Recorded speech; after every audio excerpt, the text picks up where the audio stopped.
O governo australiano diz que as moedas digitais, como o Bitcoin, são cada vez mais usadas por criminosos porque não dependem de bancos e ainda falou que as exchanges facilitam o crime. Bill Gates disse em relação às criptomoedas que é bom que um governo seja capaz de identificar lavagens de dinheiro, entre outras coisas. O CEO do banco JP Morgan disse que o Bitcoin é uma fraude e o mercado de criptomoedas é coisa de assassinos e traficantes. Donald Trump alega que os criptoativos podem facilitar comportamentos ilegais e criticou o projeto Libra na época, exaltando os regulamentos bancários. O Facebook proibiu anúncios do Bitcoin alegando práticas enganosas e promoções fraudulentas. Enfim, a hipocrisia. Pois é, sabe quanto de Bitcoin é usado realmente em crime? Menos de 1%. Pois é, essa moeda de traficante parece que não é tão de traficante assim. Mas quem espalhou esses boatos? Isso sim é normal, né? Acusados de lavagem de dinheiro, grandes bancos internacionais afundam na bolsa. Mega investigação sobre bancos vem à tona e ações de HSBC, Standard Chartered e mais instituições caem forte no exterior. Mercado testa a sorte com bancos centrais. Documentos que revelam lavagem de dinheiro são divulgados. Bancos servem a oligarcas, traficantes e terroristas em explosão de lavagem de dinheiro. Relatório denuncia grandes bancos por lavagem de dinheiro. Vazamento de arquivos questiona o tratamento de grandes bancos a oligarcas e redes criminosas. Acusação contra bancos impõe aversão a risco global, derruba bolsas e fortalece dólar. Santander diz que Bitcoin é usado em lavagem de dinheiro, mas é acusado de ajudar a lavar bilhões.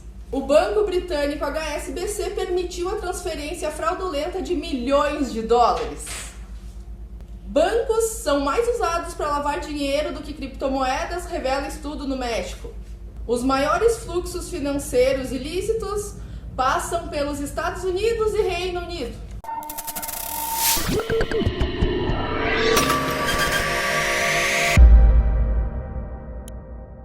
Eu tinha me preparado para falar no vídeo de hoje sobre o porquê o Bitcoin existe, mas ontem eu acordei com essa enxurrada de notícias sobre os bancos no mundo todo. E aí eu pensei, caramba, ainda bem que eu vou mesmo falar sobre por que o Bitcoin existe. Mas não podemos deixar isso tudo passar em branco. Então, vamos lá, o que rolou com o sistema bancário, enfim. Acontece que foi vazado os documentos que revelam lavagem de dinheiro de grandes bancos, que incluem HSBC, JP Morgan, Banco de Nova York, entre muitos outros, porque foram mais de 170 países envolvidos nesse lindo e maravilhoso esquema de lavagem de dinheiro. Deve ser por falta de dinheiro, né, gente? Os bancos não têm isso. Enfim, os documentos enviados ao FinCEN, que é a rede de combate a crimes financeiros do Departamento do Tesouro dos Estados Unidos, tem mais de 2.100 relatórios de pagamentos processados por esses bancos. Esses documentos vazados foram submetidos ao FinCEN entre 2000 e 2017, e um total de cerca de 2 trilhões de dólares em transações. É uma ilusão que muitos ainda têm em relação ao sistema tradicional bancário. E eu entendo, era para ser um órgão que regula o fluxo de dinheiro, um órgão que aponta fraudes de lavagens de dinheiro. Mas, infelizmente, acabou sendo o próprio esquema fraudulento. É um sistema corrompido, mas a história não para por aí. Olha só, o banco HSBC, segundo as investigações, permitiu que os fraudadores transferissem 80 milhões de dólares pelo mundo. Para você ter uma noção melhor, foi aproximadamente 430 milhões de reais. Cara, eles tinham conhecimento disso. Foi um esquema Ponzi, ou seja, um esquema fraudulento, e ele teve início quando o HSBC foi multado por já ter feito lavagem de dinheiro. Opa, temos outra peça aqui? Então o Estado sabia que o banco estava lavando dinheiro e só aplicou uma fucking multa? São os mesmos que fazem aquelas acusações do início do vídeo. O banco JP Morgan também teve participações ilícitas. Eles ajudaram um chefe da máfia russa a movimentar mais de $1 bilhão através do sistema financeiro tradicional. Mas eles dizem que é o Bitcoin que faz isso. Um sistema bancário íntegro nunca falharia em buscar transações corruptas em grande escala. E como os bancos do mundo inteiro falharam?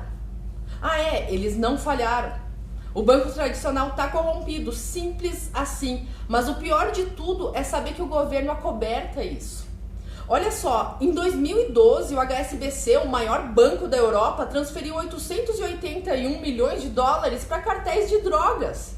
Só que o banco pagou uma fiança de 1,9 bilhão de dólares para o governo e saíram ilesos das acusações criminais. As acusações foram suspensas, mas o banco fez o quê? Continuou movimentando dinheiro para as contas suspeitas de lavagem de dinheiro e até mesmo para esquemas de pirâmide.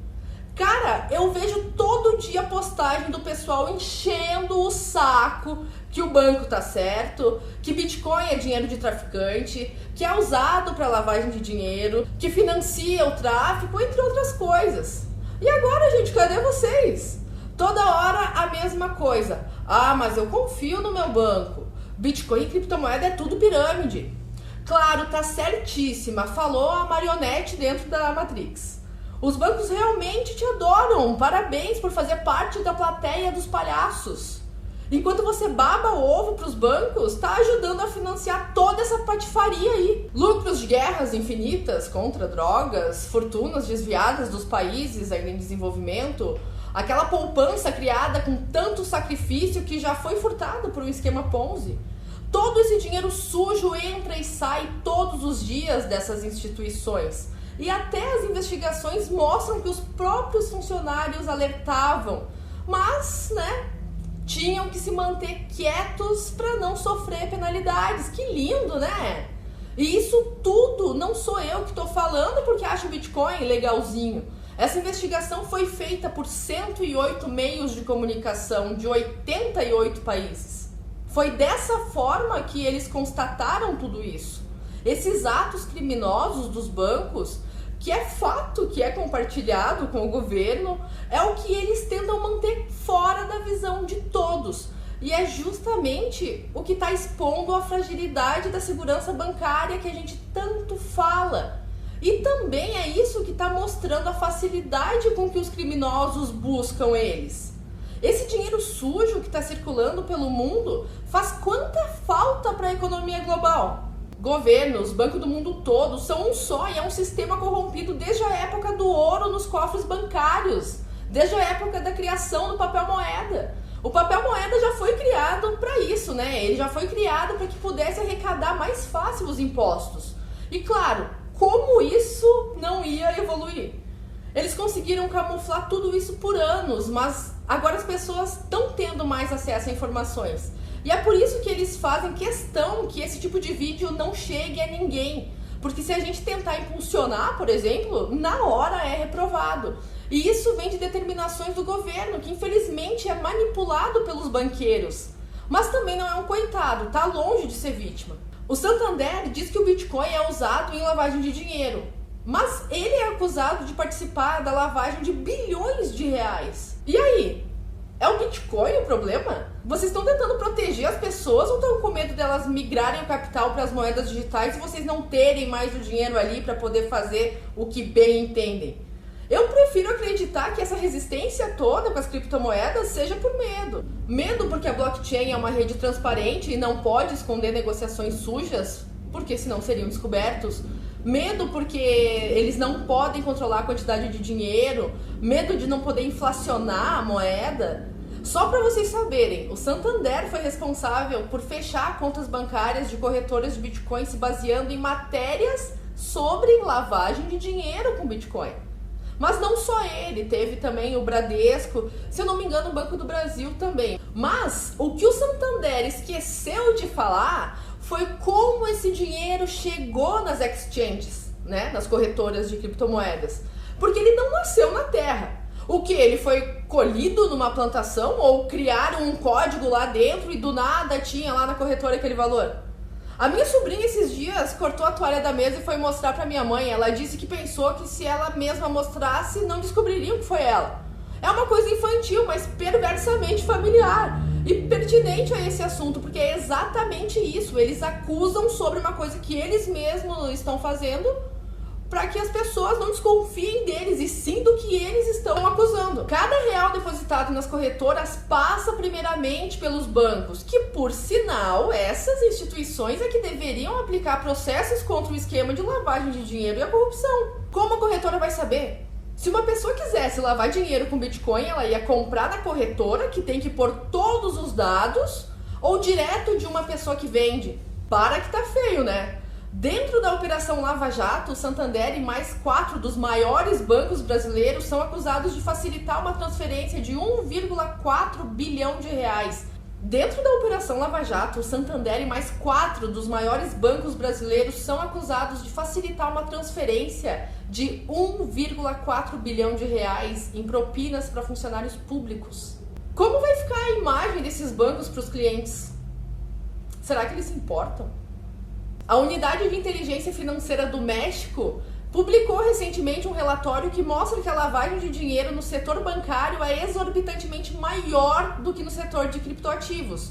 O grupo chamado G7 dos bancos, que dentre eles está o Santander e o HSBC, registraram mais lavagem de dinheiro dentro do México do que as empresas que contam com a blockchain. Você precisa saber que os maiores fluxos financeiros vinculados aos mais diversos tipos ilícitos, como a lavagem de dinheiro, as pirâmides que ocorrem mundialmente dentro do mercado de capitais e o financiamento de golpes políticos, passam primeiramente pelos bancos.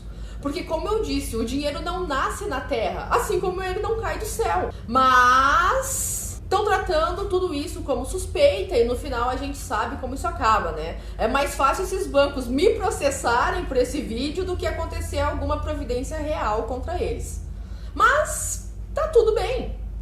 A FEBRABAN, Federação Brasileira de Bancos, disse que os bancos estão comprometidos com o combate à lavagem de dinheiro. Isso foi ontem à noite que saiu uma reportagem que eles disseram. Mas a pergunta é, de que parte? E mesmo entendendo tudo isso que eu falei, pode ser um pouco complicado de entender por que o Bitcoin. Por que existe essa moeda? E até quem é entusiasta ou investidor, às vezes não entende quando o Bitcoin como moeda realmente aconteceu. Mas o Bitcoin é muito mais do que um token digital, é muito mais do que o ativo que você vai usar como um trampolim para ser o próximo milionário. Se você vê ele somente assim, te venderam uma ideia equivocada, ele é muito mais. O fato dele valorizar o seu real é só a pontinha do iceberg do potencial que ele realmente tem. Existe uma profundeza, ele era uma ideia e agora, de uns anos pra cá, acima de tudo, ele é um movimento. Mas como ele deixou de ser uma ideia e passou a ser um movimento? Bom, no último dia de outubro de 2008 foi uma data crucial para a história monetária. Nesse dia, o white paper do Bitcoin foi publicado pela primeira vez numa lista de e-mail que fazia discussões sobre criptografia. E é lógico que na época quase ninguém deu atenção para esse documento sobre uma nova proposta de sistema financeiro. Como todo movimento revolucionário, o Bitcoin também levou um tempo para ganhar força e começar a mudar as coisas. Na verdade, ele ainda não é aceito por muitos porque não entendem o que ele é de verdade. Ainda é difícil de se dizer quando exatamente o Bitcoin fez a transição de uma ideia para um movimento. Será que foi quando Satoshi Nakamoto minerou o bloco Gênese no dia 3 de janeiro de 2009? Ou será que foi quando ele enviou a primeira transação para Ralph Finney poucos dias depois de minerar? Tem muitos pontos de vista diferentes interpretados pelos entusiastas, mas essa ideia se consolidou mesmo quando Satoshi Nakamoto deu as boas-vindas aos membros do novo fórum do Bitcoin, hospedado no bitcointalk.org. Tinha um pequeno grupo de pessoas que acreditavam nessa ideia e fortaleceram a moeda. E como foi que o Bitcoin sobreviveu aos primeiros dias? Como todo projeto inicial, foi com muita resistência, um processo bem lento, e o que mais manteve o Bitcoin de pé durante o momento mais fraco dele foram o quê? Os usuários, a comunidade que nunca deixou o movimento morrer. Foram essas pessoas que movimentaram as primeiras engrenagens da revolução ou evolução da blockchain. Hoje é fácil valorizar o Bitcoin e mesmo assim tem muitas pessoas que rejeitam aceitam, mas queria ver no passado, em 2008, 2009. Ele não valia nada, era só um projeto. E um projeto totalmente desconhecido. Pouquíssimas pessoas acreditavam no poder dele. Tudo bem, eu não vou ser hipócrita. Eu também não acreditei nele por anos. E por pura ignorância. E, cara, eu lamento por isso até hoje. Então, com essa comunidade motivada que ele tinha, aos poucos foi ganhando força e hoje estamos aí com uma moeda digital que tem valor de troca, valor monetário, atualizado, deflacionário e descentralizado, sem controle do Estado ou de qualquer pessoa. E tiveram as etapas na motivação para a criação do Bitcoin. Voltando lá no passado, onde as pessoas costumavam usar como moeda de troca o ouro e a prata. Esses meios eram difíceis de fazer divisão e também era ruim de se carregar como um meio de pagamento. Então eles inventaram o papel moeda, que era mais fácil para recolher os impostos e era uma certificação do que tinha de ouro dentro dos cofres dos bancos. Ou seja, o papel moeda inicialmente era lastreado em ouro, só que os bancos começaram a emitir mais papel moeda e eles imprimiam mais daquele papel que representava o dinheiro do que o que realmente eles tinham em ouro nos cofres. Que, por sinal, isso foi um tiro no pé. Por causa dos saques em massa, eles colapsaram. Essa situação de cascata dos bancos foi revertida pelo governo, que, para variar, através do bolso da população, pagou os erros cometidos pelos bancos. Em 71, o presidente dos Estados Unidos decidiu acabar com o padrão ouro. Então começa a não ter mais limite para a impressão do papel moeda, porque não tem mais a necessidade de se preocupar com o estoque de ouro disponível. Então começa a não ter mais limite para a impressão do papel moeda, porque não tem mais a necessidade de se preocupar com o estoque de ouro disponível nos cofres. É só ligar a impressora e dinheiro infinito, sem valor, sem lastro. Isso causou uma explosão da quantidade de moeda existente. O Banco Central dos Estados Unidos acabou não dando conta nem de reportar a quantidade de moeda em circulação. É a partir daí que começou a rolar a inflação. E o efeito que a gente bem conhece. Tudo fica mais caro, diminui o poder de compra, mas para e pensa, se não tivesse uma criação artificial de dinheiro e a inflação programada, era de se esperar que as coisas não ficariam tão mais caras, né? Claro, a gente sabe que tem diversos fatores, mas esse é definitivamente o maior deles. Só que acontece que é mais fácil e mais lucrativo para o governo e para os bancos imprimirem mais dinheiro, gerar inflação, diminuir o nosso poder de compra, nos deixar mais pobres, para que eles possam ter o retorno que eles querem. Assim a população acaba custeando todo esse sistema corrompido. E isso não é conto não, existe até hoje. Bom, você sabe, né? Você vive isso. Bom, os bancos descobriram que eles poderiam aumentar o crescimento da produtividade anual sem que as pessoas reclamassem muito, sabe? Sem aquela encheção de saco do povo. A produtividade aumenta em 2%, os bancos então aumentam a circulação de dinheiro em 5% e esse dinheiro todo ainda retorna para eles com lucro. A sociedade é refém desse sistema. E em todas as crises financeiras, os bancos precisam ser salvos e não podem falir. O sistema não pode quebrar. E o que faz com que esse corrompimento não acabe? É você, sou eu, que pagamos toda essa conta através dos impostos. Talvez você já tenha entendido ou esteja enxergando agora que infelizmente está sendo forçado pelo governo e pelos bancos a usar um dinheiro que é inflacionário e manipulado diretamente pelas autoridades para perder valor. Hoje, a sociedade não precisa mais ser refém desse sistema corrompido. Inclusive, é por medo disso que os bancos tentam tanto colocar na sua cabeça que o Bitcoin é dinheiro de bandido, de marginal, porque eles sabem que hoje em dia nós temos a solução para fugir desse sistema que controla o nosso dinheiro, esse sistema que diminui o nosso poder de compra para manutenção desse esquema todo que a população se acostumou. Todas essas coisas foram vistas por muitos e muitos anos sem ninguém fazer nada. Na verdade, quase ninguém. Porque tudo isso foi a motivação para fazer diferente. para criar uma moeda que te fizesse ser realmente dono dela, que não pudesse ser manipulada ou controlada por alguém que acha que pode ter controle sobre o seu dinheiro. Agora você consegue entender por que o Bitcoin existe? Entende que é um movimento, um sistema que não é controlado por governo nenhum, que não precisa de interferência nenhuma de banco, porque é um sistema eletrônico ponto a ponto. O Bitcoin foi projetado para ser uma alternativa disruptiva ao nosso sistema financeiro atual. O Bitcoin existe para revolucionar a vida financeira. Bitcoin não é pirâmide, Bitcoin não é fraude, Bitcoin não é esquema, Bitcoin não é dinheiro de bandido, Bitcoin não é moeda de traficante. Bitcoin é a solução monetária. Conta pra gente aí nos comentários se você tá fazendo parte já desse novo sistema. O like é fundamental para que o YouTube veja que esse vídeo foi realmente relevante e lógico pra gente saber se vocês gostaram desse conteúdo. Para ter sempre acesso a vídeos como esse é fácil, é só se inscrever aqui no canal e ativar as notificações.